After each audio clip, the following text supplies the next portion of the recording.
we doing? Good? I'm not the guy that's going to bring the room back up, sorry. In fact, I'm probably going to drive this thing right into the ground, but it's because I have to talk about some heavy shit. So, first of all, Levi's guys, recognize 5'11s, trying to get that endorsement. Yeah, homie, I see you. Secondly, for those of you who turned on the television today and saw what you saw, I just want to say I'm sorry as an adult in this country to have allowed things to get as shitty as they are, that we're still waking up and seeing things like we did in Pittsburgh today. So for those of you who are impacted, and frankly, we are all impacted by this stuff, I'm out here with you. We need to turn this around, and I almost didn't come today because I felt disrespectful about coming to, lift people up and talk about issues that didn't focus on what happened this morning. But then I recognized the privilege that it would have been to stay home and stay in bed because something bad happened and I didn't want to confront it. In fact, it's a good way for me to kick off this talk with a bit of a trigger warning. It's about to get uncomfortable in here. And what I'm going to ask you to do is for the next 20 minutes just to sit in it for a minute. Don't cross your arms, don't run for the exits, don't think about yeah, but, what if, because that is also privilege. Because there are people who wake up in the morning and are uncomfortable, and they're uncomfortable until they go to sleep, and probably through the night they're uncomfortable as well. So for the next 20 minutes, if we can just be uncomfortable together, let's just try to do it, all right? Thank you, brother. And I'm going to tell you about what makes me uncomfortable, and it's actually traveling. Not because I have a fear of flying. I flew about 500,000 miles last year. I'm on pace to break that this year. And last week, for the first time, 2 black people who didn't know each other sat in the row that I was sitting in. I sat last week for the first time in almost 650,000 miles next to 2 black people that I didn't know and didn't know each other. In fact, I've been on lots of flights in the last 2 years where there were no black people on my plane. I've had the opportunity to speak at about 70 colleges, universities, and law schools over the last 2 years, and I haven't been to one that had an African-American population of over 5%. I've had the opportunity to go to some of the best conferences this planet and this country has to offer.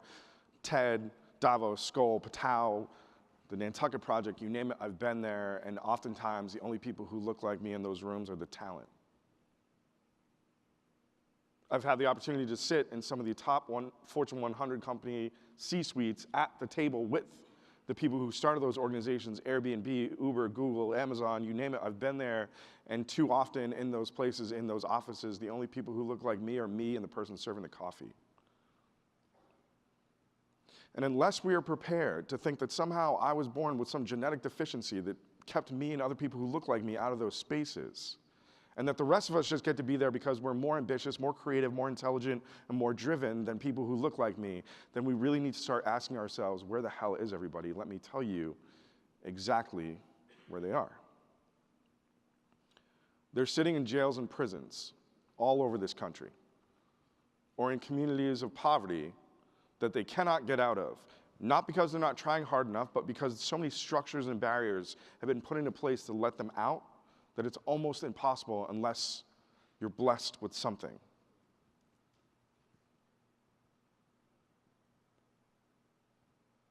"50 years ago, people who looked like me lived in terror, and I don't mean the kind of terror that you see in Get Out. I mean the kind of terror that you see in Afghanistan and Iraq and Syria. People were bombed and brutalized and battered and disenfranchised. We were lynched and we were murdered. Sometimes without the protection of law enforcement, oftentimes with the complicity of law enforcement. And when I think about the treatment of people who in this country who look like me, 50 years ago, I think, man, it's such recent history that we have color photographs of the way that all of this damage was done just 50 years ago. I think about the images of 4 little girls who went into a church one day and never came out because somebody threw a pipe bomb in their Sunday school just because of the way they looked, and nothing happened for decades. I think about images of a 15-year-old boy who was so badly beaten for falsely being accused of whistling at a white woman that his mother kept his casket open during his funeral so that the rest of the country could see what they had done to her son. I think about the images of black boys who look just like me hanging from trees lit on fire in the town square just because they were black boys. And when I think about those images, I just don't think about those 4 little girls. I don't just think about Emmett Till. I just don't think about the boys hanging from the trees. I think about all of the people standing around in the periphery of those images. I find myself wanting to shout at the images, "What the hell are you doing? I would have done something. Why aren't you doing anything? What are you doing just standing there?" If we're not careful, when we're in places of power, privilege, and opportunity, and we're looking around and the room looks one way, if we're not careful, ladies and gentlemen, then we're the people who are standing around in the periphery today. Mass incarceration is depriving us of a body of talent that we'll never know if we don't do something right now. And if you don't understand how that functions, let me tell you three formerly incarcerated people that we all know. Nelson Mandela was formerly incarcerated. Martin Luther King was formerly incarcerated. Gandhi was formerly incarcerated. Who knows what we are missing out on in talent because we're not trying hard enough to solve the greatest human and civil rights crisis of our time. 2.3 million people are in jail and prison right now, with another 5 million on probation or parole, one misstep away from being part of that larger number. 1 in 3 black men born today will spend some time in jail or prison. 1 in 3 black women today has a relative in jail or prison. 1 in 3 children living under the poverty line in this country are white children living in neighborhoods that are right around us right now. 650,000 people come out of jail and prison every single year only be faced with 50,000 collateral consequences of felony convictions that impede their reentry into society. And this isn't just an issue about black people and white people. This isn't just an issue about the criminal justice system. This is an issue about the treatment of women and Muslims and immigrants and queer people and every other marginalized population in this country. And it also has everything to do with every political and social and economic metric that you can possibly think. And if we don't do something, then empty chairs in this room are constantly going to be left empty when we could be tapping into the potential of the people that don't get to be in this room because they're over there. There are more segregated schools in this country now than there were on the evening of Brown versus Board of Education. There was more representation in Congress of people who looked like me during the period of Reconstruction, immediately following the Civil War, than there is today. There were more people locked up in our country than there were slaves on the eve of the Civil War. And to just bring home the gravity of what our criminal justice system has done, over the course of 400 years of the transatlantic slave trade, it's estimated that 12 million people were captured, enslaved, and died in the transatlantic slave trade. 11 million people went through jails last year. This is the greatest civil and human rights crisis of our time, and it's happening on our shores. As such, we need a new civil rights movement. I don't really know why the last one stopped. Some theorize that the inertia is caused by a lack of leadership. We're waiting for the next Martin. We're waiting for the next Malcolm. We're waiting for the next Rosa, someone, anyone, to come and take us to the promised land. The only problem that is every day that we wait, millions more of us are arrested, thousands more of us are incarcerated, thousands more of us die. We cannot wait any longer. The good news is, and there is good news, is that when I look out in this room, and I see the faces of all the people in this room, I see the faces of the new civil rights leaders of our time. When I was 19 years old, I remember standing across from police officers and I handed him thousands of dollars of cash that I had wadded up over the course of that summer. I remember handing him the scraps of marijuana that I had left over from the pounds that I had been trafficking between central Pennsylvania and Boston. And I remember looking at him and him looking at me and me registering the look on his face of one of contempt and disgust and frustration that I had become a statistic. And all that was going through my mind was, oh, shit, I'm in trouble. But despite the fact that I was a black man in the United States of America in the 1990s standing across from a police officer having just been caught drug trafficking, here's what trouble looked like to me. My mom and dad are going to be really mad. They might take away my brand new Razor cell phone. You know what I'm talking about, right? Yeah, you know. They might take away the pickup truck that I bought for myself on my 17th birthday with my landscaping money. And I remember the other dude on campus who got caught selling weed, he had to move all the way across campus. That was trouble to me. But if I had been anywhere else, here's what trouble should have looked like to me. What I'd done was a federal offense. I didn't know that. I knew that I broke a bunch of state laws, but one of those laws carried with it a 10-year minimum mandatory sentence. And because of that 10-year minimum mandatory sentence, the likelihood I pled out to that case was about 100%.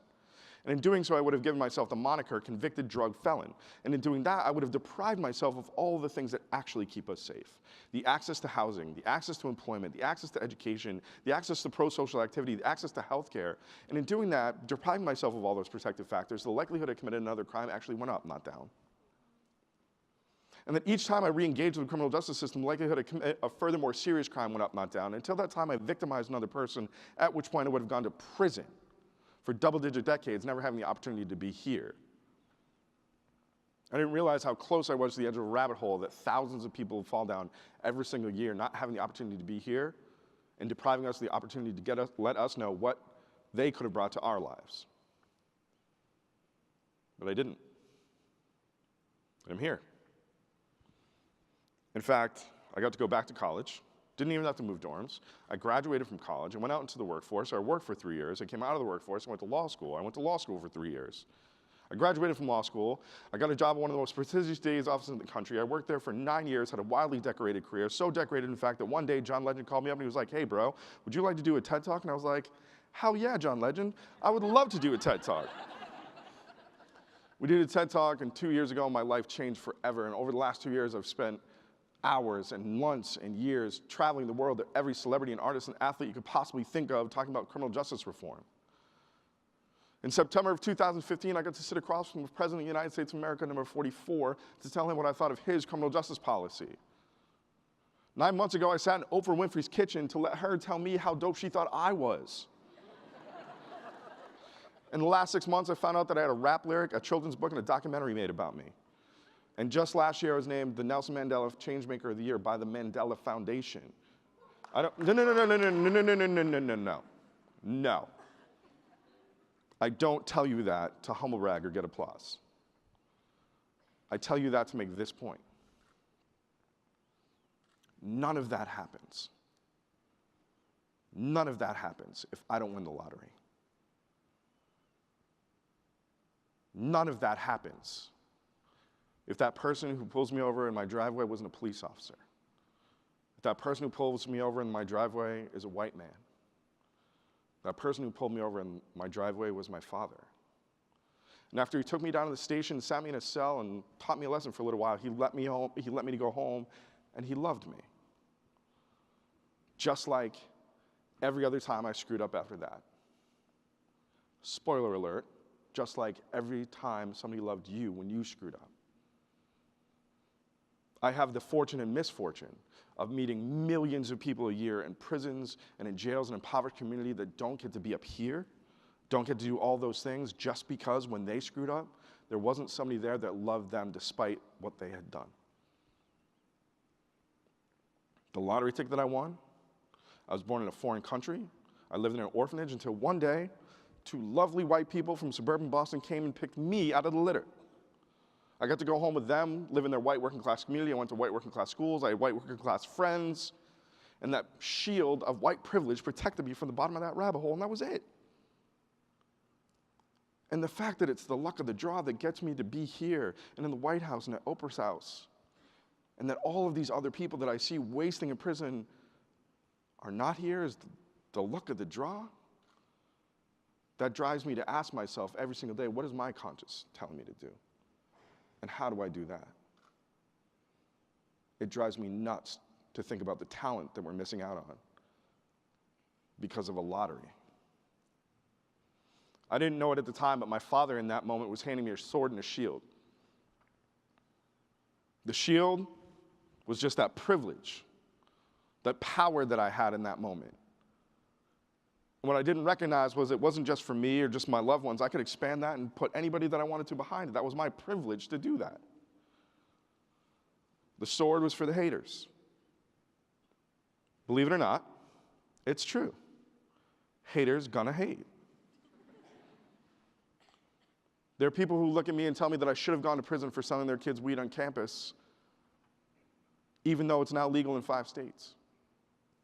There are people who talk to me about personal accountability and the accountability of the young people that I work with. And as soon as I bring up, let's have a conversation about the accountability of the fact that everything that we have in this country that we sit upon is based on the genocide of one people and the enslavement of another, and they run for the door. If we can start being accountable about that conversation, then we can start being accountable about what my young people do in the hood. The haters. And I didn't really know it at the time. But when I became a prosecutor and found out what I could do with that sword and shield, about all of the young people that I would end up working with, about all of the amazing things that can happen if you just exercise your sword and your shield a little bit differently, amazing things can happen.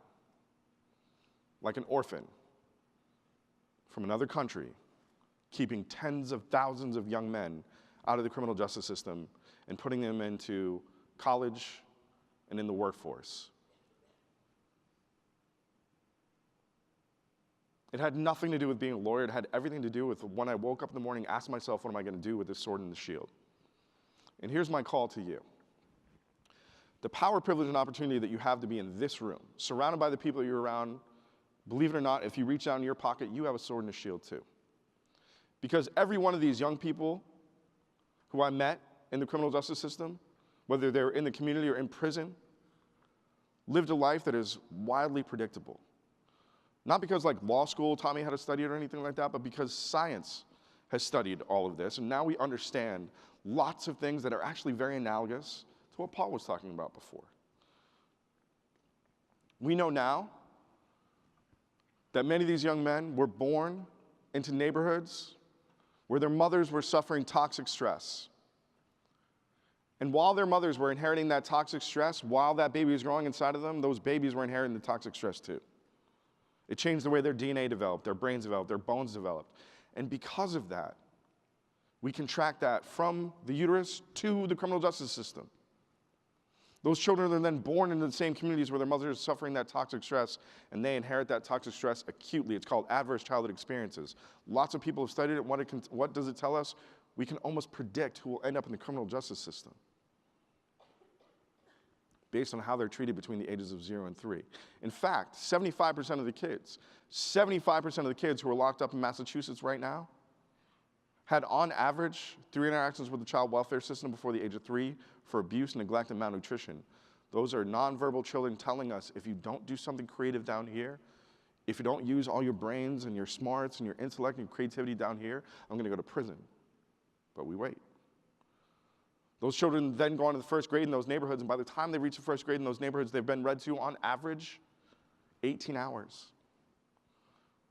Well, those kids from our communities were read to, on average, something like 1,300 hours. They've heard 30 million fewer words by the time they've reached the first grade, and because of that gap in literacy, because of that gap in cognition, you guessed it, early problems in school, early interaction with the juvenile justice system, the child welfare system, the adult justice system, and prison. Those are children telling us, if you don't do something down here, if you don't get creative, if you don't solve the problem down here, I'm gonna go to prison, but we wait. Then those children go into the next developmental phase of our lives, which nobody ever talks about, but it's basically the only way that we learn, because we go from learning how to read to learning from reading. Think about your GREs, your LSATs, your SATs, whatever you took. It was all about reading information and exploiting it out. But when you don't have the foundation of learning how to read, it's very difficult to do the second part, learning from reading. And when you're evaluated only on if you were able to do that, it becomes very frustrating when you're failing. And so when you're 8, 9, 10, 11 years old and you can't express why I'm so frustrated by the fact that I can't do this, not because I'm black, not because I'm brown, not because I'm queer, or native, or poor, or Muslim, but because I'm a child, because I can't express this frustration, it manifests in behavior. I act up, I act out, I run around the room, I'm a class clown, I'm the class problem. And as adults, we reinforce the message that those kids hear every single day, your life matters less. You're a bad kid, you're a bad kid, you're a bad kid, this is what the good kids do, this is what the good kids look like, this is what the good kids do, this is what the good kids look like, you're a bad kid, you're a bad kid, you're a bad kid. And they hear that every single day until the time they're in high school and we give them the autonomy whether or not they want to come back to school anymore. And they say, you know what, we don't. We don't. And we keep reinforcing that message, you're a bad kid, we're a bad kid, we don't have the time for you, we don't have the resource, we don't have the money for you, until that kid leaves school and he goes and meets up with a bunch of other kids that are just like him, the first people in his life to show him love and importance and accountability and protection. And because these young people live in communities that are more violent than any place in Afghanistan or Syria and Iraq right now, where it's easier to get a handgun than it is a job, and when something violent happens to their community and they respond with violence, then as adults we say, okay. Now, young person, I have all the time for you. Now I have all the money. Now I have all the resources to arrest you, prosecute you, and lock you up for the rest of your life. Shame on you. That's how we've chosen to spend our money, creativity, and utility, is punishing young people at the bad end of a life prescripted that each one of us can disrupt if we put our minds together. And we have to, because 50 years from now, we're going to be looking back on this time the same way that we look at 50 years ago. Number one in mass incarceration, number one in mass shootings, number one in economic and racial disparity at almost every metric you can possibly think of. 50 years from now, we're going to be looking back on this time the same way we looked at 50 years ago. And in that time, people are going to be asking the same questions that I asked the images. What the hell did you do? What did you do? I would have done something. What did you do? And when that time comes, 50 years from now, how do you want to be remembered? Because Martin Luther King says, in the future, it's not the words of your enemies remember, it's the silence of your friends. So in 50 years from now, when people are asking those questions of you, do you want to be remembered as someone who's remained silent? Or do you want to be remembered as someone who used your power, your privilege, your opportunity, your intellect, your creativity, your ambition to build something, create something, create a pathway for someone, protect someone, mentor someone, visit someone, vote for someone, support someone, use your sword and your shield, and be one of the new civil rights leaders of your time? I guarantee you, if you choose the latter, wherever you are in 50 years from now, you'll be one of the happiest, wealthiest, healthiest people that anybody can ever remember. Thank you very much.